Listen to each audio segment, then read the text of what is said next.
Sejam todos muito bem-vindos nesse domingo. Eu tenho uma palavra, quero compartilhar com você hoje. Quantos estão com fome da palavra de Deus? Amém. A palavra de Deus é poderosa, né, gente? E nós estamos numa nova série de mensagens com o tema O Poder da Graça. Você pode repetir comigo o poder da graça? É por causa da graça que nós estamos aqui, gente. Ainda bem que tem a graça, não é verdade? Porque a gente não merece, mas Ele decidiu deliberar sobre as nossas vidas. E é sobre isso que nós vamos falar hoje. Então, se você pode, abra sua Bíblia aí, que eu tenho uma palavra breve para você poder sair daqui, comer um churrasquinho daqui a pouco. Você vai se alimentar espiritualmente, depois vai entrar na carne aqui do lado. Meu Deus, hein? Está repreendido. Abre aí, Mateus no capítulo 15. Evangelho segundo escreveu Mateus, Levi o publicano, capítulo 15.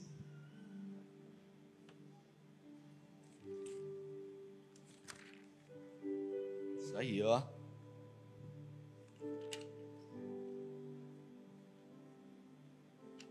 O cara mandou já um Amazing Grace aí.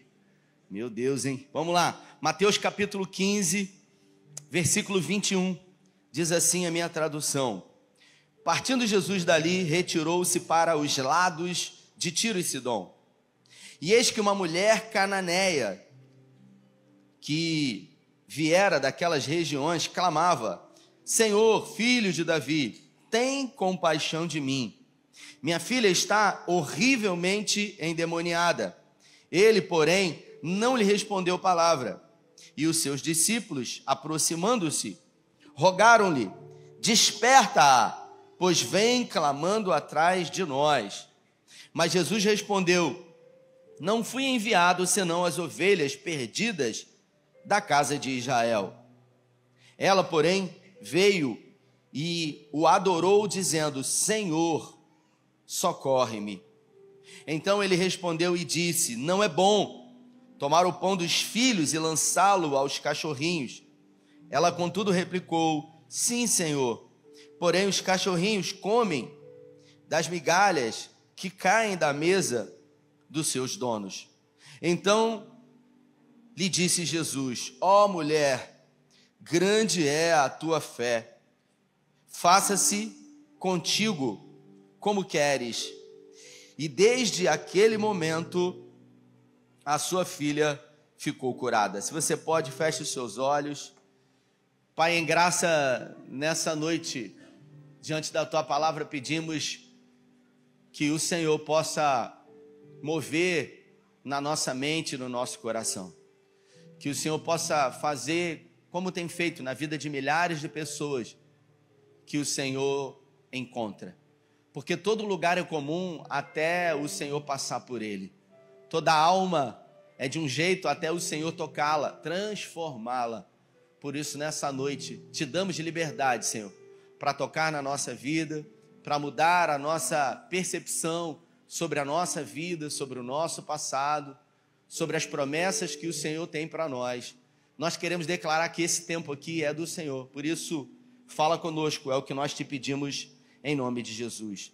Queridos, o tema dessa conversa de hoje é a poderosa graça. E eu gostaria de falar sobre essa poderosa graça que alcançou a vida de tantas pessoas, e todas as pessoas que foram alcançadas por essa graça nunca mais foram as mesmas. Essa canção que você está ouvindo ao fundo aí, do John Newton, ele foi um mercador de escravos inglês. Ele fazia tráfico de escravos dos Estados Unidos para a Inglaterra, e durante muito tempo ele levava escravos nos navios, nos porões, e 20% desses navios morriam, 20% desses escravos morriam de inanição, de doença, de fome, e eram lançados no alto mar. Os escravos, eles sequer poderiam reclamar, porque senão eram açoitados. Até que um dia, esse mesmo homem chamado John Newton, ele foi traído pelo comandante do navio, e ele foi lançado como um escravo também. E aqueles escravos que eram açoitados e vendidos por ele, comovidos pela graça, deram a ele uma oportunidade. Um dia, aquele homem, lendo um livro, teve um encontro com Jesus e teve a sua vida transformada. de mercador de escravos, ele um dia se lembrou que enquanto ele carregava aqueles escravos de um lugar para o outro, sem que eles pudessem reclamar, os escravos produziam um som. Era uma espécie de melodia que ele não sabia o que significava. Quando ele teve um encontro com Jesus, John Newton resolveu escrever uma letra em cima dessa melodia que os escravos no porão do navio produziam. E aí surgiu uma das mais belas e mais conhecidas músicas, inclusive do cantor cristão, que é a Amazing Graça, a poderosa graça de Deus. É essa graça que não é justa, pois ela alcança as pessoas justamente que não merecem. É essa graça que não pode ser contabilizada. É essa graça poderosa que alcançou o seu coração e que alcançou o meu coração e que de alguma forma todos os dias é renovada sobre as nossas vidas. Afinal, merecemos? Não, mas precisamos. Assim como o ar que respiramos, necessitamos desesperadamente dessa poderosa graça. E como eu disse na oração, todo lugar, ele é o mesmo até que Jesus passe por ele. A Bíblia fala que no capítulo 2 do Evangelho de João, Jesus, ele passou por um casamento, por uma festa, como essa que a gente está tendo aqui.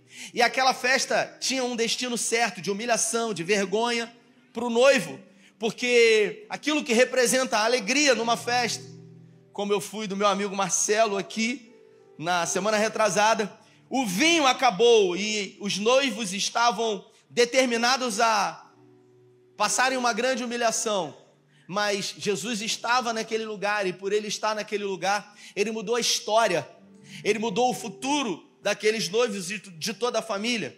No capítulo 3 do Evangelho de João, um príncipe, aproximadamente de 60 anos, um membro do Sinédrio, um homem de posses, um homem da mais alta cúpula da religião judaica, chamado Nicodemos, ele, curioso diante de tudo aquilo que Jesus estava fazendo, ele resolve ter um encontro com Jesus à noite, para que ninguém pudesse ver, afinal, muita coisa estava em risco, e ao ter um encontro com Jesus, Jesus revela para ele o Evangelho, Jesus revela para ele o que de Gênesis e Apocalipse se resume e está escrito no Evangelho de João, no capítulo 3 e no versículo 16, porque Deus amou o mundo de tal maneira, que entregou o seu único filho, para que você não pereça, mas tenha vida eterna. Porque quando a gente fala que Deus amou o mundo, a gente acaba ficando dentro de um bojo muito grande.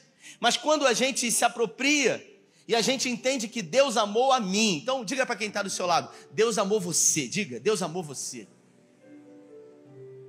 E é curioso porque Jesus, ele não veio para os gentios. Jesus, ele veio para os judeus. E nós não somos judeus, a não ser que você seja um judeu, né? Para você ser um judeu, o seu pai tem que ser um judeu e a sua mãe tem que ser uma judia. É uma judia, não é aquela música, judia de mim, não, é outra. Tem gente que gostaria de ser judeu, Julico. Tem gente que só tem o nariz do judeu, que é grande. O dinheiro não tem do judeu. E a gente acha que o judeu, todo judeu é rico. Mas a verdade é que não é. Quando você vai em Israel, você vê um monte de judeu na rua pedindo dinheiro, Roberto. Aí você fala assim, ué, mas judeu não é rico? Não. O judeu tem uma promessa, diga, ele tem uma promessa.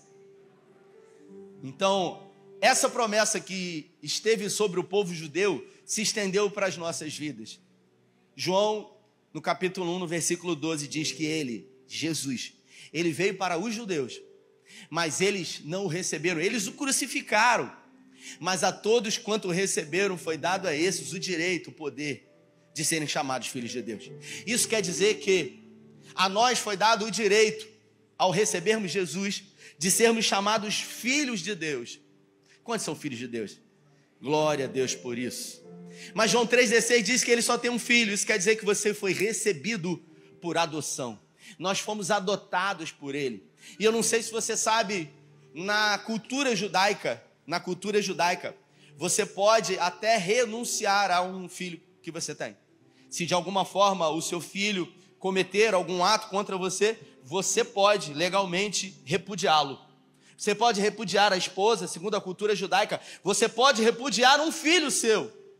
Mas na cultura judaica declara que você jamais poderá repudiar um filho que você decidiu adotá-lo, que você decidiu amá-lo. Uma vez que você decidiu voluntariamente dar a ele ou a ela o seu nome, o seu legado, a sua história. Foi isso que Deus fez. Deus resolveu dar a mim e a você aquilo que Ele tinha de melhor. Ele enviou o seu único filho. Não tem a ver com uma religião, não tem a ver com uma placa denominacional, não tem a ver com um livro preto que a partir de agora você tem que carregar debaixo do braço. Tem a ver com um estilo de vida. Tem a ver com uma visão sobre uma vida além dessa vida, uma vida chamada eterna. E aqui nós temos a história que eu acabei de ler de uma mulher. Jesus estava numa região chamada Tiro e Sidom. E ao estar nessa região, muita gente já estava atrás dele, porque ele realizava grandes milagres e maravilhas. E quando ele chegou nessa região, a Bíblia fala que uma mulher cirofenícia, ela era uma gentia, ela não era uma judia, uma hebreia.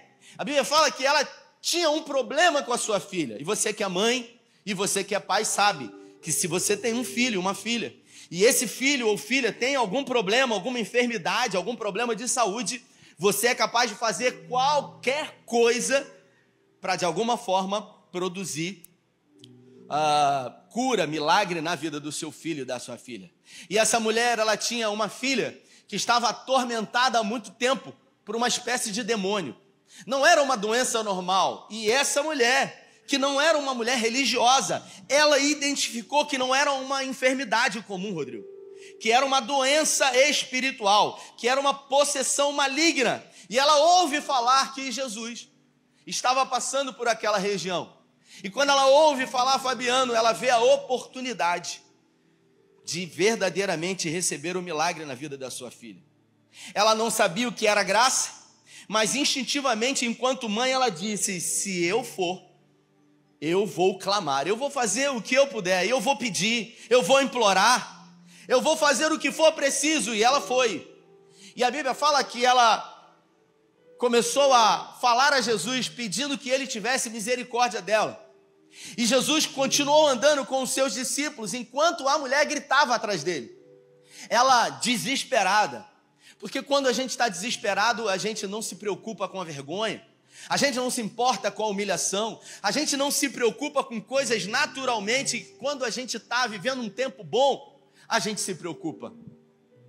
Ela estava desesperada, afinal, provavelmente a sua filha já havia sido desenganada por muitos, quem sabe rotulada como amaldiçoada. E a Bíblia diz que ela resolveu dar um passo de fé, se prostrou diante de Jesus e disse para ele: tenha compaixão de mim, eu estou desesperada. A minha filha, ela está terrivelmente endemoniada. E Jesus disse para ela: olha, eu não vim para os de fora. Jesus deu um fora nela. Jesus disse para ela que ele primeiro veio numa missão para os de dentro, para os judeus. E ele disse: não é justo, não é lícito tirar o pão dos filhos e dar para os cachorros. Jesus chamou aquela mulher de cachorra, ou de cadela, como você quiser preferir. E aí você imagina se é você num estado normal, ao ser chamado de cadela por Jesus, logo se ofenderia. Mas quando a graça está em jogo, a gente não se ofende, a gente não se preocupa. Ontem conversava com uma pessoa que está com um problema na família, uma crise. Uma pessoa que já há algum tempo decidiu não falar mais com alguém da sua própria família. E isso já se arrasta há algum tempo. E eu disse: rapaz, quanto tempo mais você vai ficar sem falar com essa pessoa? Ah, é melhor assim, pelo menos a gente não briga. E eu disse: sabe, o meu filho Tito e a minha filha Mirella, eles brigam muito o dia inteiro. E eles brigam uma quantidade de vezes infinitas durante um dia. O Tito dá cascudo nela direto. O Tito tem um apelido para ela, que ela odeia esse apelido. E quando ela acorda de manhã, ele já chama ela no apelido. Eu falo: cara, para com isso, meu irmão. E da mesma forma como eles brigam, eles logo ficam bem em seguida. Sabe por quê? Porque não existe orgulho. As crianças, elas se desentendem e se entendem rapidamente, porque não tem orgulho envolvido. Quando a gente cresce, a gente permite que o orgulho ele entre. E o orgulho, ele é um mal que mata sem tirar a vida. E essa mulher, ela não se sentiu ofendida por ser chamada de uma cadela ou uma cachorra, porque o que estava em jogo era a libertação da sua filha. E aí ela toma um passo de fé e ela diz, ao ouvir de Jesus, não é justo tirar o pão dos filhos e dar para os cachorrinhos. Aí ela disse, mas até os cachorrinhos comem as migalhas que caem da mesa dos seus senhores. Ela disse, eu não preciso da graça total, eu não preciso de um banquete da graça, eu nem necessito nem ser alvo dessa graça, basta que as migalhas dessa graça, como as migalhas dos pães que nós comemos, que caem na mesa ou que caem no chão, e os cachorros acabam se alimentando, ela diz, basta uma pequena migalha dessa graça, que eu serei curada, ou que a minha filha será curada. E quando aquela mulher diz isso, Jesus diz para ela, eu não me lembro de ter visto tanta fé em nenhum outro lugar. E automaticamente Jesus diz para ela, ó, vá, porque certamente aquilo que você pediu aqui, você conseguiu. É essa graça que de alguma forma precisa ser despertada por nós, porque todos necessitam de um Salvador. Seja rico, seja pobre, seja famoso ou anônimo, branco, preto, não importa o gênero, não importa a cor, não importa a raça, não importa o credo, todos necessitam de um Salvador.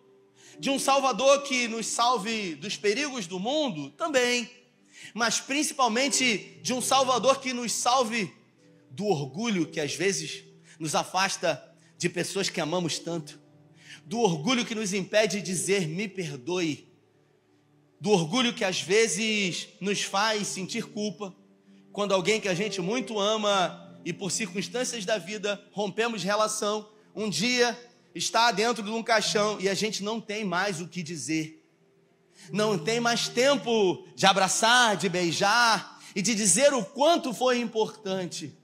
É justamente essa graça que está disponível a mim e a você, que transformou aquele casamento que eu disse no Evangelho de João, no capítulo 2, que transformou a vida de Nicodemos, que transformou a vida de Pedro, um homem rude, em um dos maiores pescadores de homens. Essa graça que transformou a vida de Paulo, no livro de Atos, numa viagem para a cidade chamada Damasco. E ao ter um encontro com essa graça, um legalista, um homem que era considerado um touro selvagem, que perseguia os cristãos, que ao ter um encontro com essa graça, teve a sua vida transformada. Se você me perguntar, Rafael, o que difere as pessoas que vêm à igreja, que visitam a igreja, das pessoas que realmente encontram um propósito em suas vidas? Sem sombra de dúvida, eu digo que uma experiência com essa graça favorável desse Deus. Porque uma experiência com Deus, ela vai determinar, a partir do momento em que você tem uma mudança total de vida.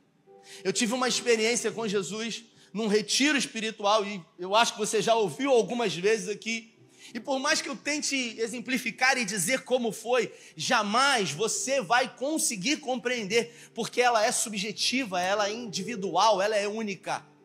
Eu fui abandonado. Ontem na festa, vou contar um caso curioso para vocês. O meu pai, ele teve muitos filhos. O meu pai, Julico, foi um cara muito arteiro, muitos filhos. E ontem na festa, né, há 3 anos atrás, uma irmã que está aqui, não sei se a Valéria está aqui, Valéria está aqui?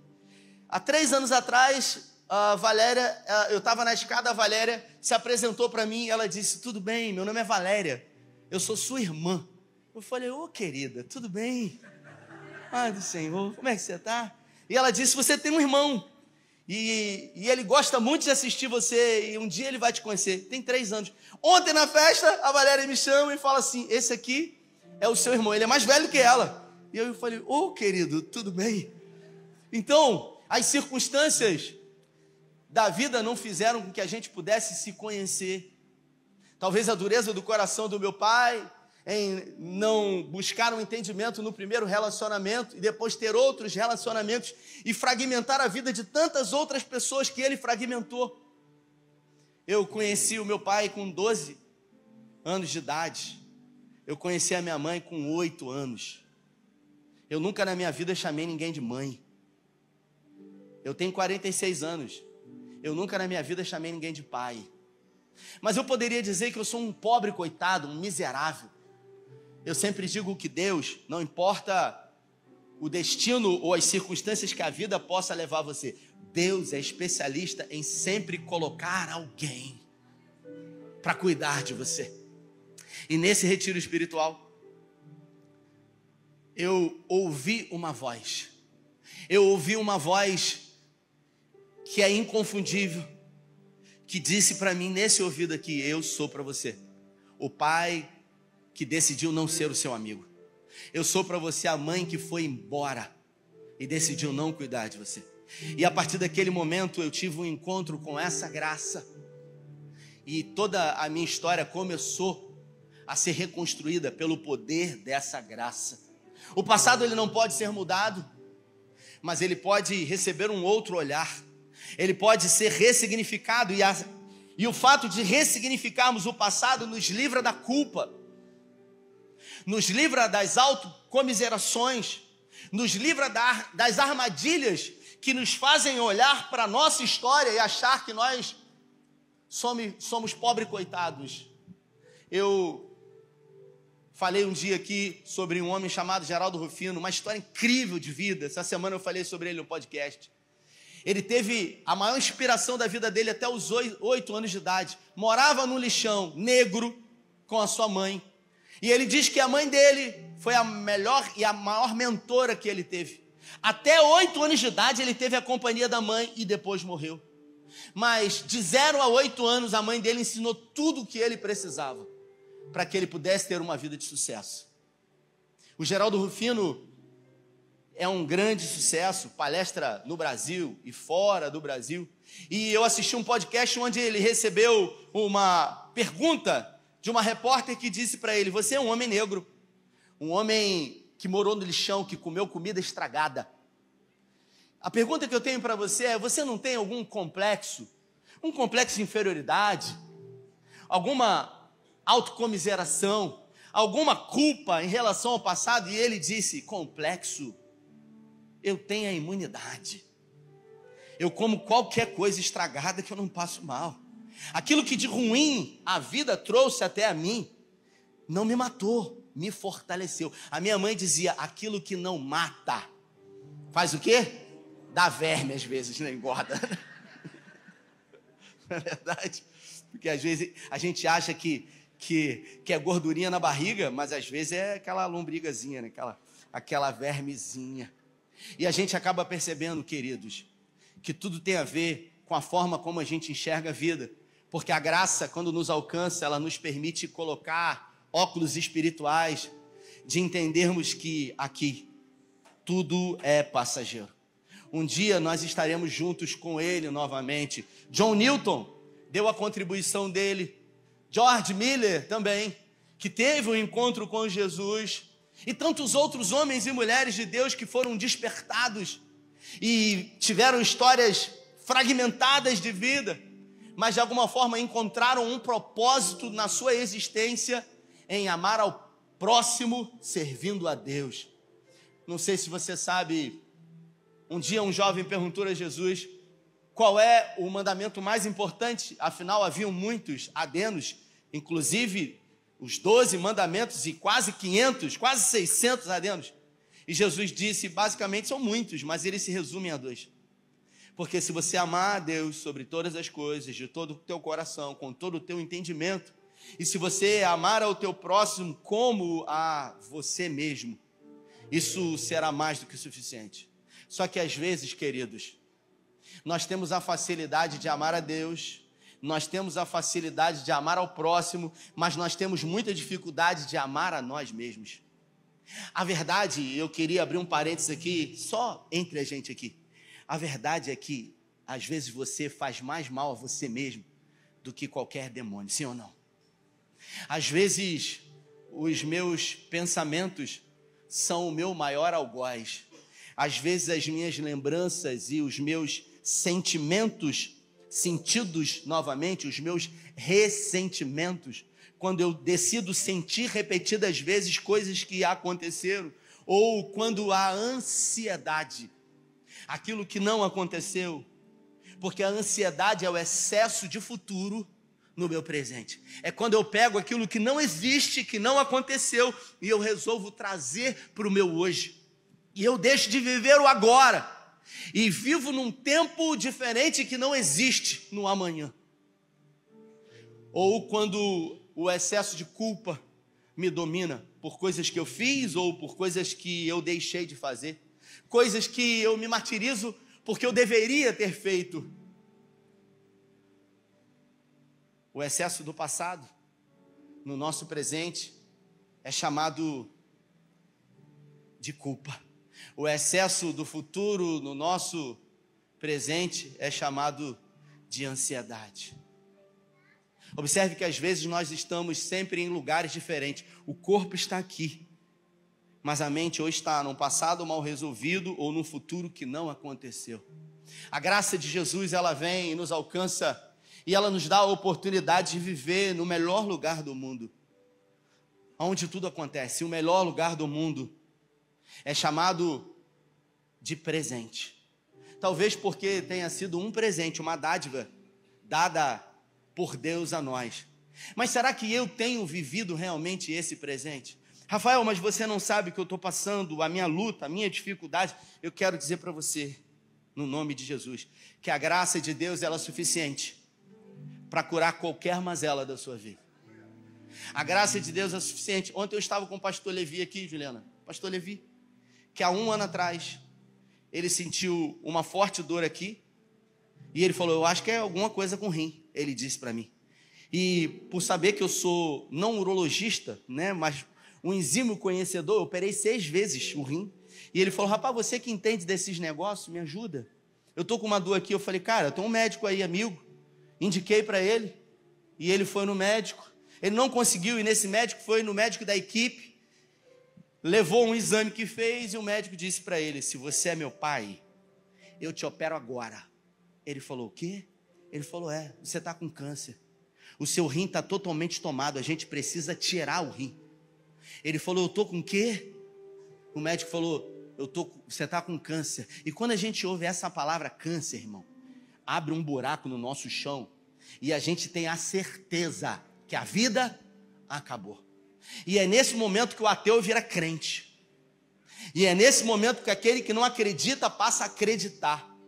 Porque por mais que se tenha muito dinheiro, quando chega num determinado estágio, esse nome, nem os médicos, nem o dinheiro pode fazer nada. Mas essa graça pode fazer. O Levi ontem disse para mim, anteontem, no sábado, foi ontem, ele disse para mim, Rafael, o médico, depois de 11 meses de quimioterapia, da retirada completa do rim, e o câncer, ele é classificado por estágios, 1, 2 e 3, né? Número 1 é inicial, número 2 intermediário, e o número 3 é o câncer que já alcançou alguns órgãos, chamado metástase, não é isso? Nós temos uma médica aqui. O pastor Levi, ele estava com o rim totalmente tomado, com o diafragma, parte do diafragma, o pulmão e a musculatura das costas. Ele estava com metástase. E quando a doença chegou, o neto tinha acabado de nascer, ele falou, eu não vou ver meu neto crescer. E eu falei, você não vai ver se Deus não quiser que você veja. Porque se Ele quiser, você vai ver. Mas é metástase. Mas é o pior grau do câncer. Eu falei, meu irmão, tem um nome que está acima de todo nome. E ontem ele disse para mim, que o médico disse para ele, que se ele for em qualquer clínico geral, qualquer especialista, e mostrar os exames, o médico não vai conseguir diagnosticar, porque ele não tem mais nenhum nódulo, ele não tem mais absolutamente nada. Esse é o poder da graça. Esse é o poder de Deus, que que faz o que ninguém faz, que faz o que o dinheiro não faz, que vai além, que vai aonde a influência não vai, que opera e realiza o impossível, que contraria a lógica. Pedro resolveu contabilizar. Pedro, ele era um pescador, um empresário. Tem gente que acha que Pedro era um cara humilde e pobre. Não, naquela época ter uma embarcação já era muito difícil. Pedro tinha algumas embarcações, ele era sócio de Zebedeu, pai de Tiago e João. E a Bíblia fala que ele falava dois idiomas, porque ele negociava no porto de Cafarnaum. E Pedro, quando teve um encontro com a graça, Glautinho, ele resolveu contabilizar a graça. Eu quero mensurar. Ele disse: quantas vezes eu tenho que perdoar o meu irmão? E aí, Jesus disse: eu digo para você que não 7, mas 70 vezes 7. É uma conta infinita, porque quem não perdoa adoece. Quem não perdoa acaba tomando veneno e querendo que o algoz acabe morrendo. Por isso, a graça não é para quem merece. Se você acha que merece a graça e veio aqui nessa noite, talvez dizendo: não, é para mim, ela não é para você. Ela é para os imerecedores, ela é para os improváveis. E ainda bem que ela está aqui nessa noite, disponível a mim e a você. O Ministério de Louvor pode subir. E eu queria, nessa noite, declarar sobre você essa palavra.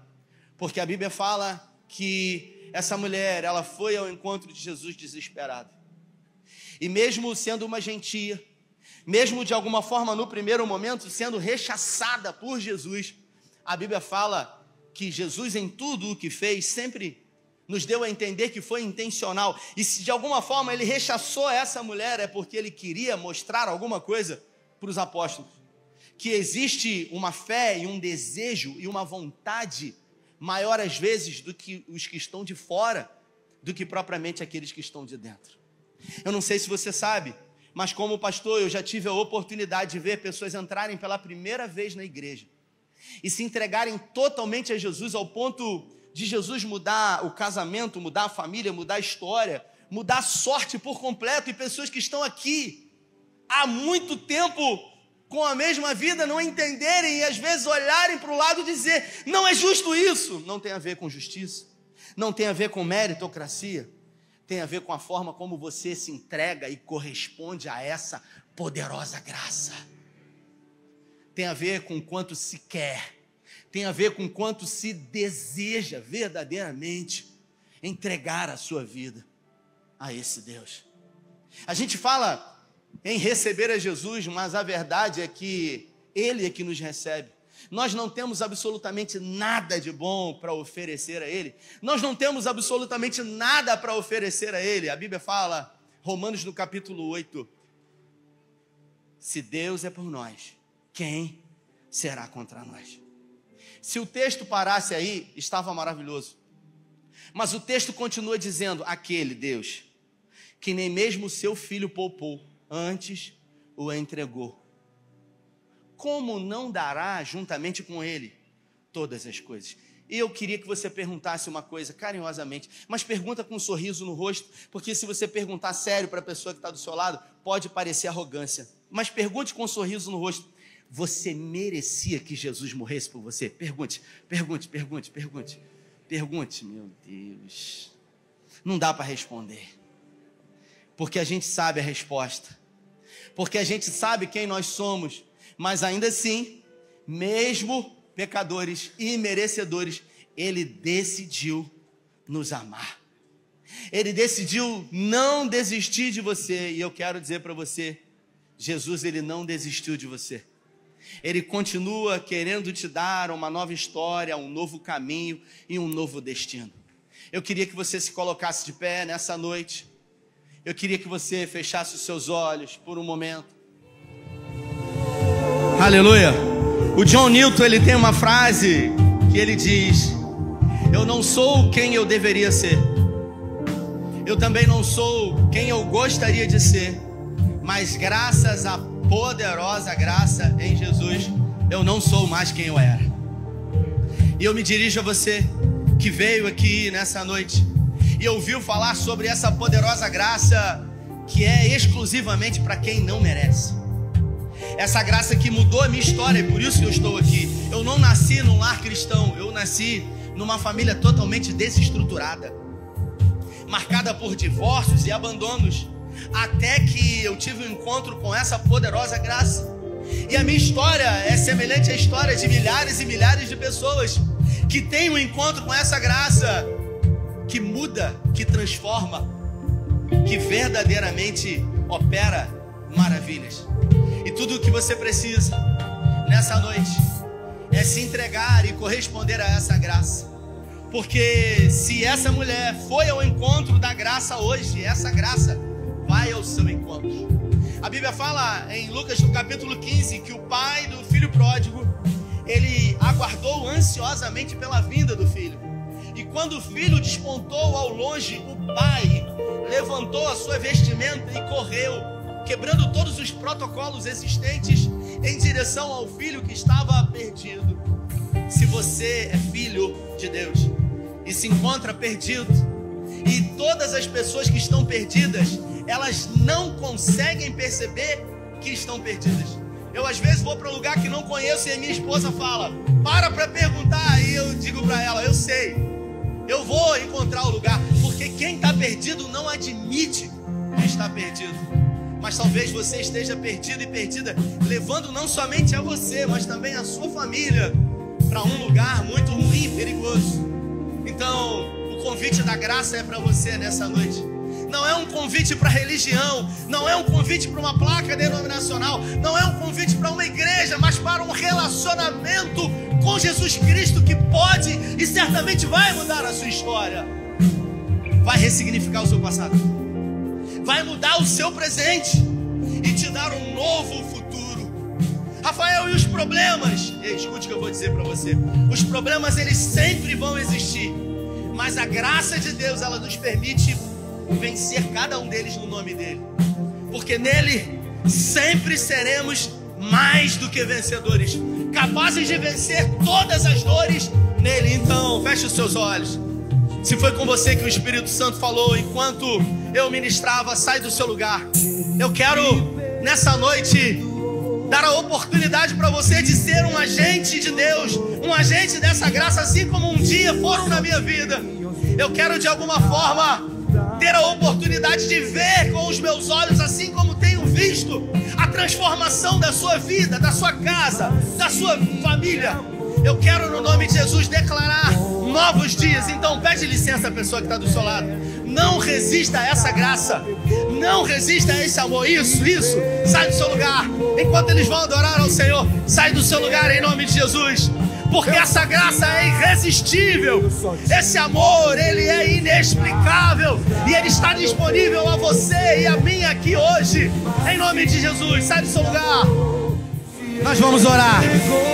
Senhor, em nome de Jesus, homens e mulheres decidiram nessa noite ser alvo dessa graça. Eu peço que o Senhor possa mudar a história, dar um novo destino. Pessoas que estão enfrentando muitos problemas, e o Senhor é especialista em colocar um ponto final em problemas. Eu peço que um novo caminho seja construído na vida de homens e mulheres que vieram aqui na frente. Pai, ressignifica o passado e dê um futuro incrível em Ti. Ó Deus, colha cada lágrima que está sendo derramada no Teu odre. E eu declaro profeticamente que novos dias, que um novo tempo comece a partir de agora. Eu declaro na família, eu declaro emocionalmente, eu declaro espiritualmente, na vida financeira, que o Senhor possa entrar em cada área, em cada cômodo da sua vida, da sua história, e mudar por completo, porque Ele é especialista em fazer milagres na vida de improváveis e imerecedores. Pai, em nome de Jesus, existem pessoas aqui que precisam desesperadamente que o Senhor possa assumir o controle da vida, da família, do casamento, da área emocional. Pessoas que têm declarado que não vão aguentar mais, que não sabem até quando vão suportar. Libera, Senhor, essa graça poderosa, que essa graça possa nos batizar, nos envolver, mudar definitivamente o tempo de sofrimento que estamos vivendo. Se é com você que o Espírito Santo está falando. Levante suas mãos o mais alto que você puder e receba dessa graça, receba desse favor imerecido dele sobre a sua vida, em nome de Jesus. Obrigado pelos louvores, obrigado pela palavra infalível, inerrante, poderosa, palavra que transforma, que muda, palavra que é lâmpada para os nossos pés, que é luz para o nosso caminho, palavra que é bússola para quem está perdido, que é salvação para aquele que não tem esperança. Pai, guarda a nossa casa, os nossos filhos, nos torne invisíveis aos olhos do homem mau, maligno, violento. Que essa semana que começa hoje seja uma semana cheia da graça do Senhor, que a bondade do Senhor esteja à nossa frente, que as misericórdias do Senhor à nossa retaguarda, e se porventura eu cair, que a tua mão possa me levantar, me sustentar e continuar firmando os nossos passos. É o que nós te pedimos, Senhor, agradecidos em nome do Pai, do Filho e do Espírito Santo. Se você crê e recebe, dê a melhor salva de palmas a Ele. Que essa semana seja a melhor semana da sua vida.